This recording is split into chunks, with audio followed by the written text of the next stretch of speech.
Bonjour à tous. Dans l'épisode précédent, on a vu que la lutte contre le chômage dépendait en partie des politiques macroéconomiques, politique budgétaire, politique monétaire, soutien de la demande globale. Mais dans l'Union européenne, et plus précisément dans la zone euro, ces politiques ne se décident pas exactement comme dans un État isolé. La construction européenne a créé un cadre économique particulier, un marché unique, une monnaie commune pour les pays de la zone euro, une politique de concurrence largement européenne, une politique monétaire unique et des politiques budgétaires qui restent nationales mais qui sont encadrées par des règles communes. Cet épisode sert donc à comprendre une question centrale: quelle politique économique peut-on mener dans le cadre européen et quelles difficultés ce cadre soulève-t-il? Il faut commencer par l'intégration européenne.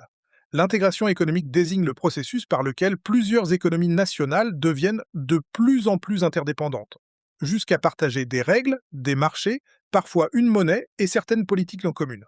Dans l'Union européenne, cette intégration repose d'abord sur le marché unique. Le marché unique signifie que les biens, les services, les capitaux et les personnes peuvent circuler librement entre les États membres. Ces quatre libertés sont au cœur du projet européen. Libre circulation des marchandises, libre prestation de services, libre circulation des capitaux et libre circulation des personnes. L'objectif du marché unique est d'élargir l'espace économique. Au lieu d'avoir une juxtaposition de marchés nationaux séparés par des droits de douane, des réglementations incompatibles ou des obstacles administratifs, les entreprises peuvent vendre à des consommateurs situés dans toute l'Union européenne. Les consommateurs peuvent accéder à davantage de produits. Les travailleurs peuvent, en principe, chercher un emploi dans d'autres pays membres. Les capitaux peuvent financer des projets au-delà des frontières nationales. Cette intégration doit favoriser la croissance par plusieurs mécanismes. Le premier mécanisme est l'élargissement des débouchés. Une entreprise qui peut vendre à l'échelle européenne dispose d'un marché plus grand que son seul marché national. Elle peut produire davantage, rentabiliser ses investissements, réaliser des économies d'échelle et devenir plus compétitive. Une entreprise qui fabrique des machines, des médicaments, des logiciels, des équipements industriels ou des biens de consommation peut amortir ses coûts fixes sur une quantité plus importante de ventes. Comme on l'a vu dans l'épisode sur le commerce international, les économies d'échelle permettent souvent de réduire le coût moyen de production lorsque la quantité produite augmente. Le deuxième mécanisme est la concurrence. Le marché unique expose davantage les entreprises à des concurrents européens. Une entreprise nationale qui était protégée par des frontières ou des réglementations locales doit désormais faire face à d'autres producteurs. Cette concurrence peut inciter les entreprises à baisser leurs prix, à améliorer leur qualité, à innover et à augmenter leur productivité. Pour les consommateurs, cela peut signifier plus de choix et des prix plus favorables. Pour les entreprises les plus productives, cela peut ouvrir de nouvelles opportunités d'exportation. Mais pour les entreprises moins compétitives, cela peut aussi représenter une pression forte, voire un risque de disparition. Le troisième mécanisme est une meilleure allocation des ressources. Dans un marché plus large, les capitaux, les entreprises et les travailleurs peuvent théoriquement se diriger vers les activités les plus productives. Les investissements peuvent se faire là où les opportunités sont les plus fortes. Les entreprises peuvent s'insérer dans des chaînes de valeur européennes. Les travailleurs peuvent chercher des emplois dans des régions où la demande de travail est plus dynamique. Cette logique peut favoriser la croissance potentielle, c'est-à-dire la capacité de long terme d'une économie à produire davantage. Mais pour qu'un marché unique fonctionne, il ne suffit pas d'ouvrir les frontières. Il faut aussi empêcher que certaines entreprises faussent le jeu concurrentiel. C'est ici qu'intervient la politique européenne de la concurrence. Son objectif est de garantir une concurrence libre, loyale et non faussée. Dans un marché national, une autorité nationale peut lutter contre les pratiques anticoncurrentielles. Mais dans un marché européen, beaucoup de pratiques dépassent les frontières. Une grande entreprise peut dominer plusieurs pays, une fusion peut modifier la concurrence dans toute l'Europe, une entente peut concerner des producteurs situés dans différents États. Il est donc logique que la politique de concurrence soit largement menée à l'échelle européenne. La politique européenne de la concurrence repose sur plusieurs volets. Le premier est la lutte contre les ententes. Une entente existe lorsque plusieurs entreprises concurrentes se coordonnent pour limiter la concurrence, par exemple en fixant des prix, en se partageant des marchés ou en limitant volontairement la production. Une telle pratique est défavorable aux consommateurs car elle maintient artificiellement des prix élevés et réduit l'incitation à innover. Dans une économie de marché, les entreprises sont censées se faire concurrence. Si elles se comportent comme si elles formaient un seul producteur, le marché perd une partie de son efficacité. Le deuxième volet est la lutte contre les abus de position dominante. Il n'est pas interdit à une entreprise d'être grande ou performante. Une entreprise peut dominer un marché parce qu'elle a innové, parce que ses produits sont meilleurs ou parce qu'elle est plus efficace. Ce qui est interdit, c'est d'utiliser cette position dominante pour empêcher la concurrence, imposer des conditions injustifiées, évincer des concurrents, verrouiller l'accès à un marché, pratiquer certaines ventes liées ou exploiter sa puissance de marché au détriment des consommateurs et des concurrents. La question est particulièrement importante avec les grandes plateformes numériques, car les effets de réseau peuvent renforcer très rapidement la puissance de certaines entreprises. Le troisième volet est le contrôle des concentrations. Lorsqu'une fusion ou une acquisition risque de créer une entreprise trop puissante sur un marché, les autorités de concurrence peuvent l'examiner, l'autoriser sous condition ou plus rarement, l'interdire. L'objectif est d'éviter qu'une concentration réduise trop fortement la concurrence. Si deux grands concurrents fusionnent, les prix peuvent augmenter, la qualité peut diminuer et l'innovation peut ralentir. Mais toutes les concentrations ne sont pas problématiques. Certaines peuvent permettre des économies d'échelle, renforcer la capacité d'investissement ou créer des entreprises capables de rivaliser à l'international. Le quatrième volet concerne les aides d'État. Les États peuvent être tentés de subventionner leurs entreprises nationales pour les rendre plus compétitives que les entreprises des autres pays. Mais si chaque État soutient ses champions nationaux sans limite, la concurrence au sein du marché unique peut être faussée. La politique européenne encadre donc les aides publiques aux entreprises. Certaines aides sont interdites ou contrôlées, mais d'autres peuvent être autorisées lorsqu'elles poursuivent des objectifs jugés légitimes. Recherche et développement, transition écologique, développement régional, soutien aux PME, réponse à une crise ou protection d'un service d'intérêt économique général. La politique de concurrence présente des avantages, mais aussi des limites. Son avantage principal est de protéger les consommateurs et d'obliger les entreprises à rester efficaces. Elle peut favoriser des prix plus bas, une meilleure qualité, davantage de choix et plus d'innovation. Elle empêche aussi les États les plus riches de subventionner massivement leurs entreprises au détriment des autres pays membres. Mais elle est parfois critiquée parce qu'elle pourrait freiner l'émergence de grands groupes européens capables de rivaliser avec des entreprises américaines ou chinoises. Certains reprochent à l'Union européenne d'être trop attachée à la concurrence interne et pas assez à la politique industrielle. Le débat est donc le suivant. Faut-il privilégier la protection de la concurrence dans le marché européen ou faut-il accepter davantage de concentration et d'aide publique pour créer des champions industriels européens? La réponse n'est pas simple, car trop de concentration peut nuire aux consommateurs, mais trop peu de puissance industrielle peut fragiliser l'Europe dans la compétition mondiale. Passons maintenant à la zone euro. Tous les pays de l'Union européenne n'utilisent pas l'euro, mais ceux qui l'utilisent partagent une même monnaie et une même politique monétaire. La politique monétaire est menée par la Banque centrale européenne, de manière indépendante. Son objectif principal est la stabilité des prix, ce qui signifie maintenir une inflation faible, stable et prévisible. Concrètement, la BCE vise une inflation de 2% à moyen terme dans la zone euro. Pour agir, elle utilise notamment ses taux d'intérêt directeurs, mais aussi d'autres instruments comme les opérations de refinancement des banques ou, dans certaines périodes, des achats d'actifs. Pour comprendre la politique monétaire, il faut suivre le mécanisme des taux d'intérêt. Quand la banque centrale baisse ses taux directeurs, les banques commerciales peuvent en principe se financer moins cher. Elles peuvent alors prêter à des taux plus faibles aux ménages et aux entreprises. Si les crédits deviennent moins coûteux, les ménages peuvent davantage acheter des logements ou des biens durables, et les entreprises peuvent investir plus facilement. La demande augmente, la production peut progresser, l'emploi peut s'améliorer, et l'inflation peut remonter si elle était trop faible. À l'inverse, quand l'inflation est trop élevée, la banque centrale peut augmenter ses taux.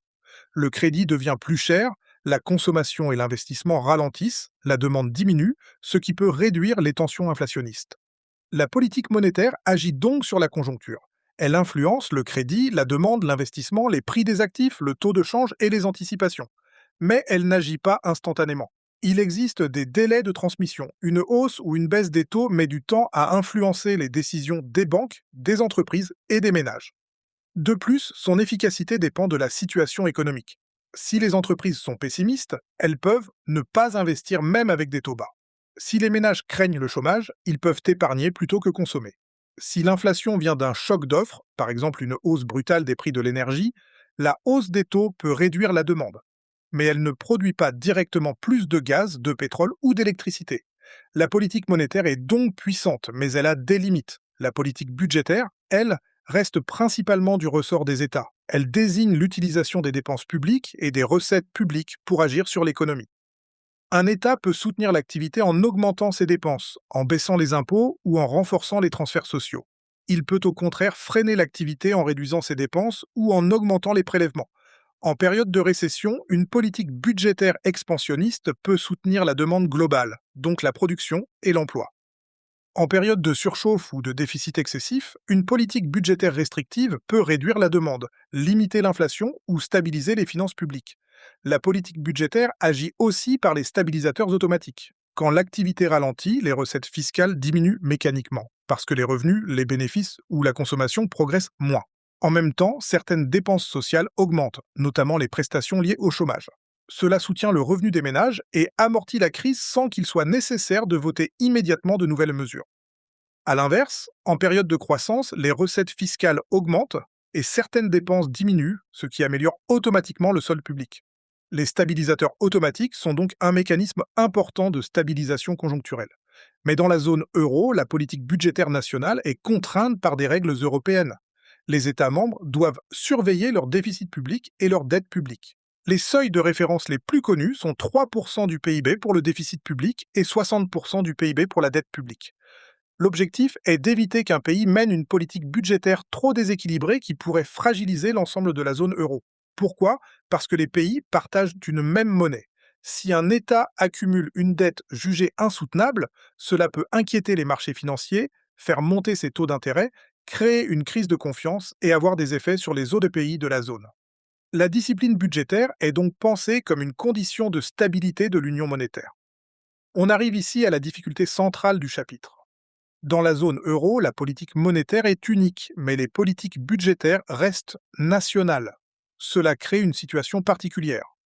La BCE fixe une politique monétaire pour l'ensemble de la zone euro, en fonction de la situation moyenne de la zone. Mais tous les pays ne sont pas toujours dans la même situation. Un pays peut être en forte croissance avec de l'inflation, tandis qu'un autre peut connaître une croissance faible et un chômage élevé. Pourtant, ils ont le même taux d'intérêt directeur et la même monnaie.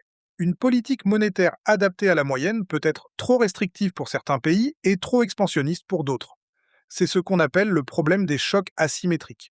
Un choc asymétrique est un événement économique qui touche différemment les pays d'une même zone monétaire. Par exemple, une crise peut affecter plus fortement un pays spécialisé dans le tourisme, un autre dépendant de l'industrie automobile, un autre encore exposé à un choc énergétique particulier. Dans une union monétaire, un pays ne peut plus dévaluer sa monnaie pour restaurer sa compétitivité, puisqu'il partage la même monnaie que les autres.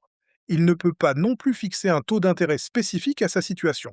Il doit donc s'ajuster par d'autres moyens: politique budgétaire, évolution des salaires et des prix, mobilité du travail, réformes structurelles ou solidarité européenne. Or, la politique budgétaire nationale est elle-même contrainte. Un pays touché par une récession aurait intérêt à soutenir fortement son activité par une relance budgétaire. Mais s'il est déjà très endetté ou soumis aux règles européennes, sa marge de manœuvre peut être limitée. A l'inverse, si un pays en bonne santé économique ne relance pas sa demande, il peut limiter les débouchés pour les autres pays. C'est le problème du défaut de coordination. Dans une zone économique intégrée, les politiques menées par un pays ont des effets sur les autres. Une relance en Allemagne peut soutenir les exportations françaises, italiennes ou espagnoles. Une austérité dans plusieurs pays en même temps peut affaiblir la demande dans toute la zone. Mais chaque État décide en fonction de ses propres contraintes politiques et budgétaires, ce qui peut produire une orientation globale insuffisamment coordonnée. La zone euro soulève donc un problème de gouvernance économique. D'un côté, une monnaie unique impose une certaine discipline. On ne peut pas avoir une politique monétaire commune sans surveiller les politiques budgétaires nationales. De l'autre, des règles trop strictes peuvent empêcher les États de répondre aux crises, d'investir ou de soutenir l'emploi. C'est pourquoi le cadre européen cherche en permanence un équilibre entre stabilité et flexibilité. Il faut éviter les déficits incontrôlés, mais il faut aussi permettre aux États d'amortir les récessions, de financer des investissements utiles et de répondre à des chocs exceptionnels. Ce débat est particulièrement important pour la croissance à long terme. Les politiques économiques ne servent pas seulement à stabiliser la conjoncture, elles peuvent aussi influencer la croissance potentielle. Des investissements publics dans l'éducation, la recherche, les infrastructures, la transition écologique ou le numérique peuvent augmenter la productivité future. Mais si les règles budgétaires conduisent les États à réduire trop fortement l'investissement public pour respecter des objectifs de court terme, elles peuvent nuire à la croissance de long terme. À l'inverse, si les États s'endettent sans financer d'investissements productifs, ils peuvent créer une charge future sans améliorer la capacité productive de l'économie. La question n'est donc pas seulement faut-il dépenser plus ou moins. La vraie question est aussi pourquoi dépenser, à quel moment, avec quels effets sur la demande aujourd'hui et sur la croissance demain. Il faut enfin comprendre que l'intégration européenne ne supprime pas les politiques économiques nationales, mais elle les transforme. Les États conservent leur budget, leur fiscalité en grande partie, leurs dépenses sociales, leur politique d'emploi, leur système éducatif, leurs infrastructures, leurs choix de formation et une partie de leur politique industrielle. Mais ils agissent dans un cadre commun. Règles de concurrence, marché unique, monnaie commune pour les pays de la zone euro, coordination budgétaire, surveillance des déficits et de la dette. Les marges de manœuvre nationales existent toujours, mais elles sont encadrées par l'interdépendance européenne. La conclusion à retenir pour le bac est que l'Union européenne repose sur une intégration économique avancée. Le marché unique favorise la croissance en élargissant les débouchés, en renforçant la concurrence, en permettant des économies d'échelle et en améliorant l'allocation des ressources.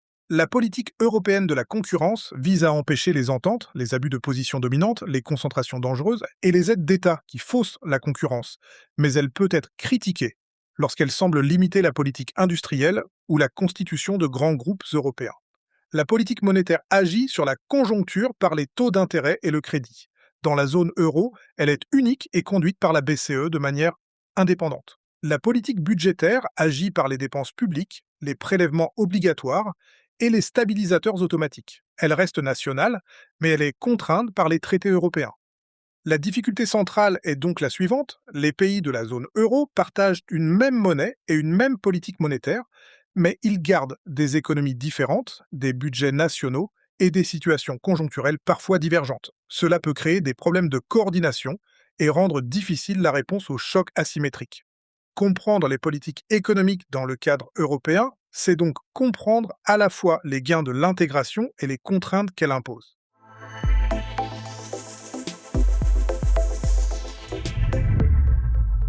Merci d'avoir écouté cet épisode. N'hésite pas à t'abonner, à partager et surtout à foncer écouter les suivants. À très vite.